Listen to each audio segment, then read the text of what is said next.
C'est un quartier au cœur de New Delhi où il fait bon flâner. De larges avenues arborées, des trottoirs plutôt rares dans la mégapole et des murs transformés en œuvres d'art. Bienvenue à Lodi Colony, rebaptisé Lodi Art District, depuis qu'il a été investi par le collectif de la Start India Foundation. En Inde, beaucoup de gens vivent ou travaillent dehors et amener l'art dans la rue, ça permet éventuellement d'embellir leur quotidien en leur offrant un musée à ciel ouvert. Ici, pas besoin d'argent pour admirer des œuvres qui viennent du monde entier. De grands talents du street art, comme la polonaise Nespoon ou les français Lek et Sowat, invités à changer le visage du quartier. En tout, une cinquantaine de fresques murales, dont la moitié signées par des artistes indiens. Le street art en Inde est en pleine émergence avec beaucoup d'artistes locaux. C'est un mouvement récent qui n'a que 5 ans.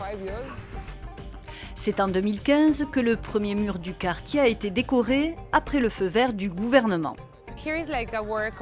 Il a été réalisé par Daku, l'un des pionniers du street art et du graphe en Inde. Daku, ça veut dire bandit, parce que son art était illégal. Il opérait pendant la nuit, c'est l'une de ses premières œuvres autorisées.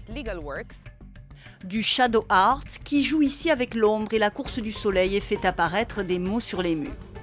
Le collectif a aussi à cœur de mettre en valeur des traditions artistiques ancestrales. Pour ce mur-là, on a invité Baju Shyam. C'est un artiste aborigène originaire de l'État du Madhya Pradesh. Il faut aussi et surtout se souvenir que l'Inde possède une tradition ancestrale de peinture murale, venue de villages lointains, une tradition qui s'est perdue depuis de nombreuses années et que nous essayons de raviver.